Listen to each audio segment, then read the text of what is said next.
Well, we've reset the stage and we have a new member of TLC, Cindy Townsend, to tell us about some of the perennials and shrubs for this season. So should we start here with the hostas? We should. This one I really was excited about when I saw it. It's called June Fever. It's a sport of the June hosta that was Hosta of the Year.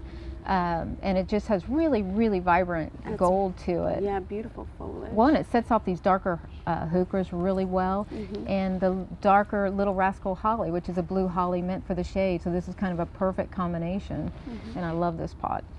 And then next to that, we have the Hosta of the Year for this year. It's blue mouse ears, and it's just very, very cute. It really is just a little accent plant. It's not going to get very big. So it's thick leaves too. Oh, isn't it cute? Yeah. And it has that blue hue to it. So I really like that, and I think it's got a cute name to it. And then next to that, we've carried pulmonarias before, so they're not necessarily new.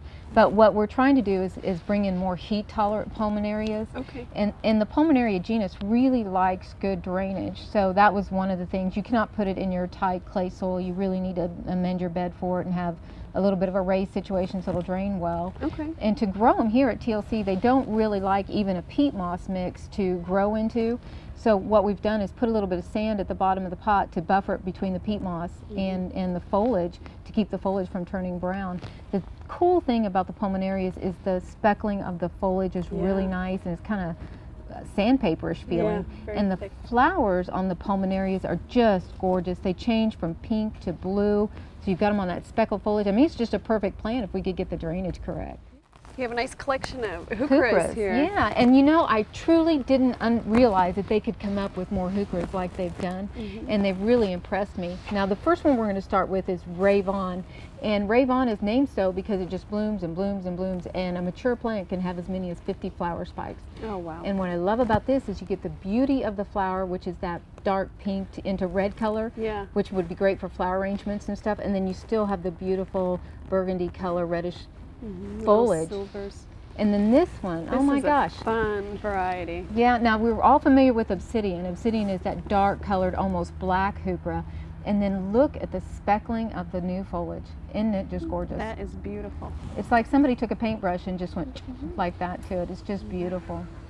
And now we have another color family here with the oranges as well. This Southern Comfort is just an amazing one, and if you notice the size, I've never seen a heuchera with that large of a foliage before. And this heuchera gets quite a bit taller, almost twice the size of a normal heuchera, and it can be a great landscape plant, make a great statement, and give you extra color in the landscape. And on this one, I don't believe I would let it bloom. I think, you know, as soon as it starts to see the flower spikes, maybe go ahead and prune them off.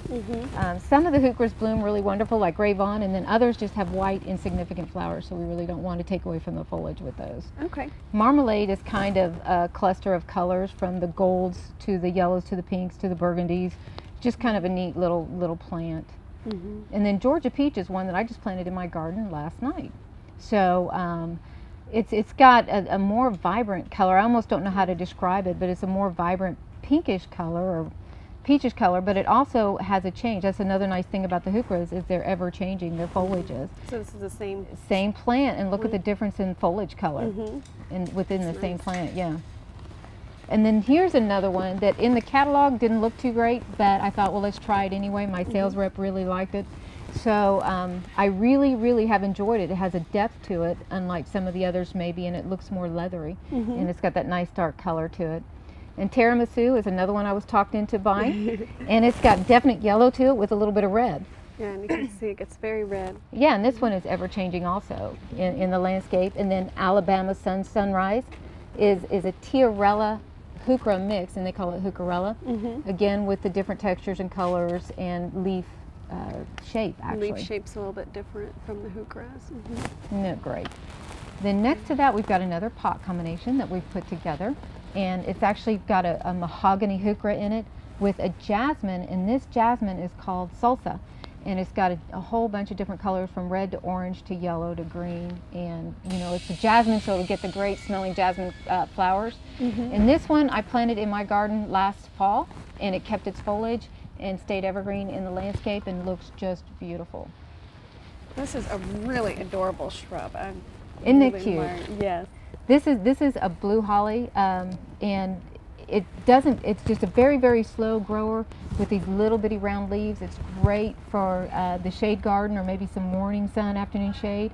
And whenever you've got a plant like this one you don't want to cluster up with heucheras or anything else, even hostas or anything. What you really want to do is put a low growing ground cover like maybe this toffee chip, and this one will grow really low, and the lighter colors of this will help set off the darker colors of this one.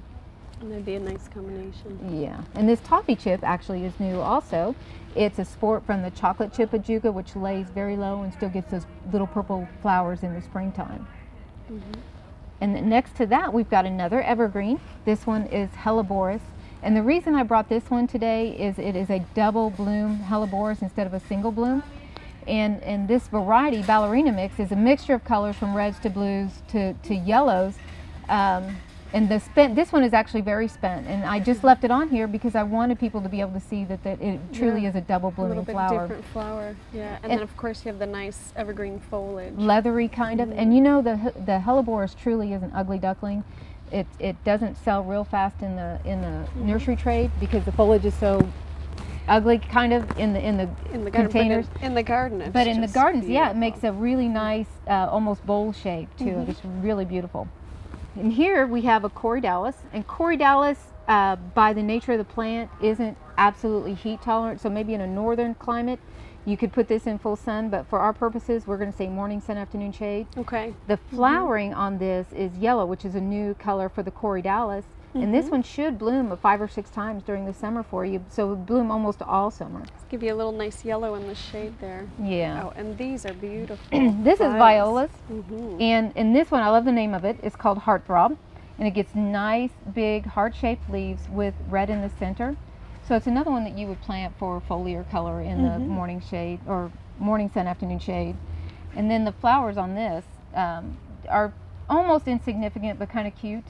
And then they're just going to bloom for you in the spring.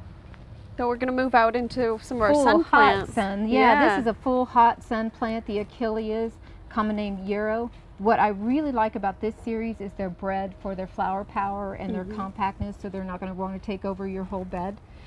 This one I had one of my vendors bring in, and it was blooming when he brought it in, so I love the color. It's salmony, antique color, and I planted in my garden. It bloomed all summer long, and then it took on, the spent blooms would fade, so it took on almost a quilted look. Oh yeah. Yeah.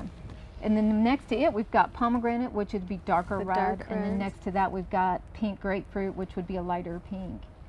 Well, this rose here is screaming for attention. It's beautiful. This is Carefree Celebration, and I just got introduced to this rose about 2 days ago. Oh, wow. And I love these colors in here, the salmony colors. I think they're just amazing. A little bit of yellow inside. That's they're beautiful. Supposed to be as well blooming as the knockout roses, possibly, and then disease resistant also, and be one of the Carefree type roses. Very good. Then next to the yarrows we have a Tanacetum, and this one's Isla's gold, and the foliage is so beautiful and vibrant, and then it still gets those yellow button flowers, but I think you would kind of prune those off.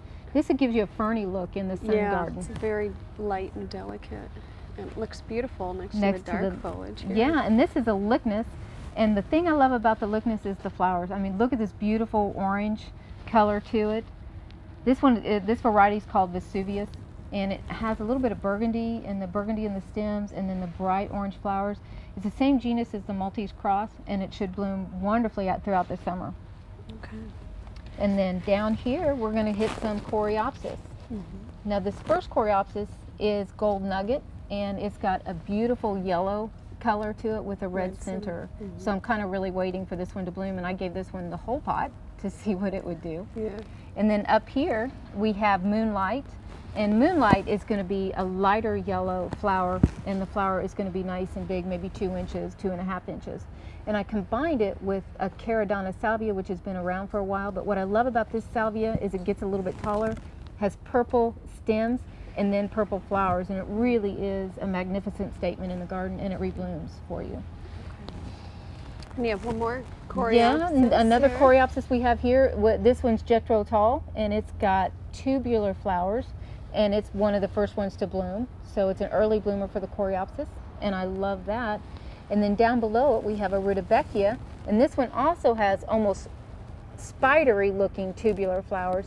And this one I hesitated to buy because it gets really tall. So this is something you'd put at the back of the garden and for the birds. Then next to that, we've got a couple of echinaceas.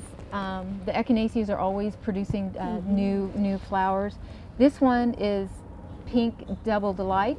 Oh, and it's a nice double flower. It looks like the razzmatazz, a little bit shorter, and I think a little bit tougher plant.